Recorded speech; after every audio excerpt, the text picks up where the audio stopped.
Muito bem, meus amados, a paz do Senhor a todos, pela graça de Deus, estamos por aqui, de passagem,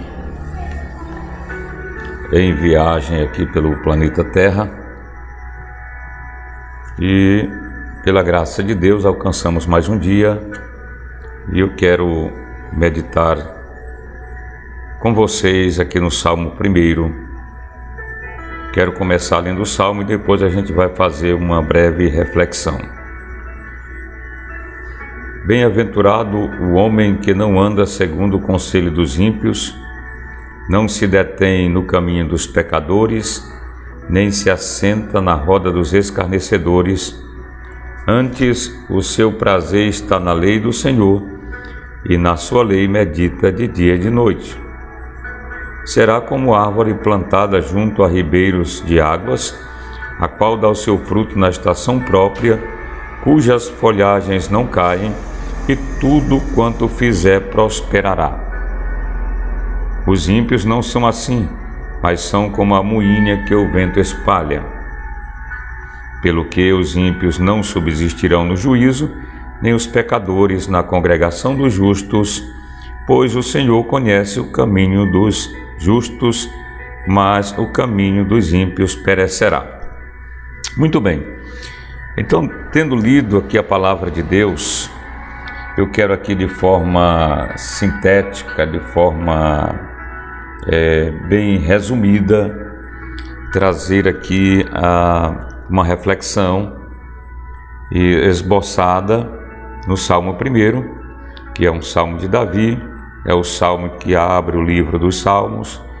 Alguém diz que ele é uma espécie de esboço que mostra as duas classes de pessoas, as que são fiéis a Deus e as que são infiéis, os justos, os injustos, os perversos e aqueles que não andam na perversidade. Mas nós vamos aqui abordar rapidamente 3 pontos que eu denomino de 3 contrastes entre estas personagens.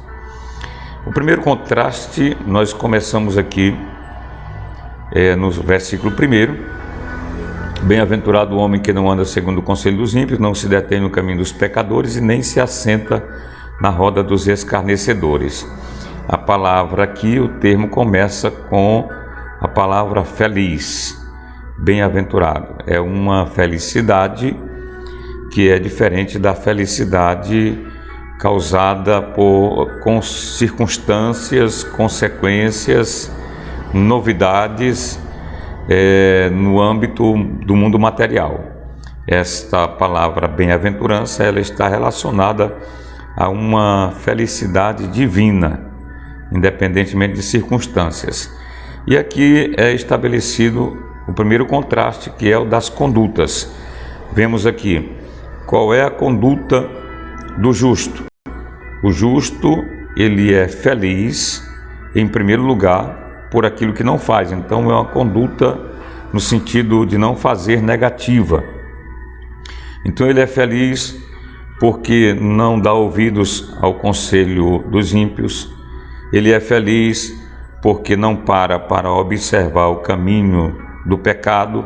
E ele é feliz porque não se assenta na roda dos escarnecedores. E temos também a parte positiva, a ação positiva do personagem aqui, que é considerado como bem-aventurado. Está no versículo 2, que diz: antes ele tem o seu prazer na lei do Senhor. Ou seja, ele tem um fundamento de fé em sua vida, que é a palavra de Deus, e que este fundamento ele se reflete na sua conduta diária, no seu modo de vida, e o que lhe conduz, lhe norteia a sua vida. A conduta do ímpio.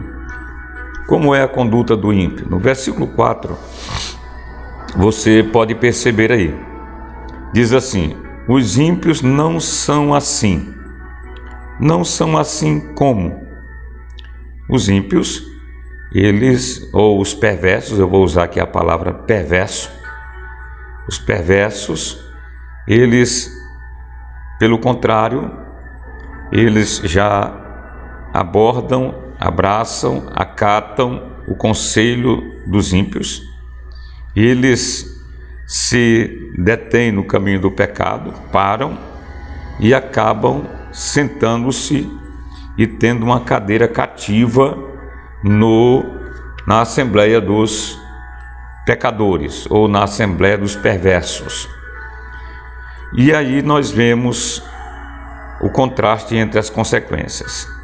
Vimos aqui rapidamente o contraste das condutas e aí vemos o contraste das consequências presentes. Que consequências são estas? O versículo 4, parte B, continua se referindo ao ímpio. Diz assim: mas eles são como a moinha que o vento espalha. Ou seja, eles não têm fundamento, são leves, como diz o reverendo Hernandes Dias Lopes, na sua obra de comentário de Salmos, volume 1, da editora Agnus. Então, ele diz que eles são leves e vaidosos, são levados por qualquer vento de doutrina, por qualquer ideia, por qualquer heresia, e não tem consistência, não tem peso. Aqui a imagem é de um agricultor israelense ou o agricultor judeu daquela época do Antigo Testamento, lançando o trigo, a semente do trigo junto com a palha, exatamente para separar o grão do trigo da palha. O grão desce, ele tem peso e ele volta para o celeiro junto com a pá, e a palha, que é leve, que está morta, que está seca, é levada pelo vento. Então nós percebemos aqui uma consequência presente. Quem não tem a Bíblia Sagrada, a Palavra de Deus, como a sua norma de fé e conduta, e abandona os princípios de Deus, infelizmente, é apresentado aqui como alguém que não tem vida espiritual, que não tem peso, que não tem consistência, que vive em um estado, em uma condição de vulnerabilidade. Mas vamos continuar. O versículo 3 nos mostra a segunda parte deste contraste das consequências presentes para estes dois personagens, o homem que é feliz e o homem que é perverso. Aqui nós vemos, versículo 3, este que anda segundo a palavra de Deus, que prioriza a palavra de Deus, será como árvore plantada junto a ribeiros de água, o qual dá o seu fruto na estação própria. Então vejamos, desculpem, deixa eu trazer aqui para nós este importante versículo. O que está sendo trazido aqui é mais uma metáfora. É a metáfora que se refere ao servo de Deus, alguém que tem temor de Deus, que ama a palavra de Deus. E como é que esta pessoa é representada aqui? É como uma árvore. A imagem aqui é de um agricultor. O agricultor, ele pega a muda da árvore e ele transfere de um lugar seco ou de um lugar que já não dá mais para ele ficar com o tempo e leva para as fontes ou para a fonte das águas vivas. Então aqui é uma imagem de transplantação. Pega a muda, transfere para as margens do rio de águas vivas. Então esta é a condição daquele que serve a Deus. Tem ali a ação do agricultor, que aqui é o Criador. O Criador, como você sabe, para lembrar a todos, ele é referido pelo próprio Jesus lá no livro de João, no capítulo 15, como o agricultor. Então Deus é Ele quem pega o ser humano, que se entrega nas mãos dele e transfere de um lugar seco para um lugar onde há águas abundantes, para as margens do rio, aonde as raízes podem descer, se aprofundar e produzir fruto. Muito bem, então eu lhe mostrei aqui rapidamente as duas consequências presentes. Quais são elas? O ímpio, o perverso, que rejeita a Deus e os seus princípios, este é como a palha seca, sem vida. Enquanto que aquele que busca a palavra de Deus, que se dobra diante do Senhor, que se humilha diante do Senhor, ele é como uma árvore plantada junto a ribeiros de águas. E eu quero aqui trazer o terceiro e último ponto, que é o último contraste, que é o destino final, o contraste entre os destinos. A palavra do Senhor nos mostra aqui que os ímpios não subsistirão no juízo, nem os pecadores na congregação dos justos. O caminho dos ímpios perecerá. Então é uma referência a pessoas que viveram e que vivem ainda nesta terra, ainda tem a oportunidade de estar vivo aqui, como eu estou tendo, e você também, tem uma oportunidade, tem a oportunidade diante de si, de escolher a coisa mais importante. Você faz muitas escolhas em sua vida, diariamente você faz escolhas, eu também faço, tomo decisões, você toma decisão. Você toma decisões importantes na sua vida, como uma mudança de endereço ou até mesmo empreender um negócio e outras coisas importantes, mas a coisa mais importante está aqui, colocada no Salmo 1. Por que os perversos não subsistirão no juízo? Não poderão prevalecer e morar no céu, na congregação celestial?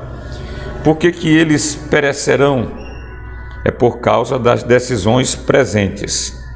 O texto aqui é uma referência também ao juízo final, onde Jesus vai julgar a todos aqueles que resistiram, que persistiram em viver no pecado, na dissolução, na rebeldia contra Deus, na rejeição ao seu plano de salvação revelado na Bíblia Sagrada, até o final da sua vida, sem ter tomado a decisão de confessar a Jesus como Salvador. Se não vejamos, meu amigo, o resultado será trágico. Não subsistirá no juízo, não haverá como, não haverá advogado. Hoje você tem um advogado, eu tenho um advogado que é Jesus, mas naquele grande dia, no dia final, o advogado será juiz e ele não vai aceitar suborno, ele não vai agir com imparcialidade. Então a pessoa será exposto ali de acordo com as suas escolhas até o final da sua vida, e tendo rejeitado a Deus, então será julgado, não subsistirá e não permanecerá diante da presença de Deus, que é algo terrível, e perecerá na eternidade, perecerá na condenação, na separação eterna de Deus. Deixa eu te falar uma coisa muito importante aqui. A maior bênção para a vida do salvo não é a Nova Jerusalém, em primeiro lugar. Não é aquela descrição que João Evangelista faz de uma cidade tão grande que ela, de acordo com o que João viu, ela se estende em uma distância de 2.200 quilômetros aproximadamente, apenas um muro, e ela é um cubo perfeito. Ela é igual tanto na largura como na altura e também no comprimento. É uma cidade que será imensa, extremamente grande, talvez maior do que isto, porque João viu até onde ele pôde ver o anjo medir. Mas isto não é o principal. A beleza, a exuberância, a glória da Nova Jerusalém. O que vai fazer a diferença é a presença de Deus. A presença de Deus é tudo. Aqui o salmista, ele deixa claro que o que é mais importante para ele é a presença de Deus, que por esta presença ele abstém-se do pecado, ele livra-se do mal, da aparência do mal, ele rejeita tudo o que ele é proposto, todas as oportunidades de pecar neste mundo, e ele prioriza a palavra. E eu quero dizer para você, na palavra de Deus, na Bíblia Sagrada, você tem a oportunidade de encontrar Deus, porque ela é a revelação especial de Deus para a sua vida. Portanto, a oportunidade está posta diante de você. Volte-se para Deus. Você tem a oportunidade aí na sua casa, no seu computador, no seu celular, ou até mesmo na sua estante, de ter uma Bíblia Sagrada. Coloque ela em primeiro lugar na sua vida, que Deus vai te abençoar de forma especial e Deus vai se revelar a você através do Espírito Santo, que é este rio, que é rio de água viva, para onde o justo ele é transplantado, é colocado ali às margens do rio e tem vida com abundância. Que Deus abençoe a sua vida nesta oportunidade, em nome de Jesus.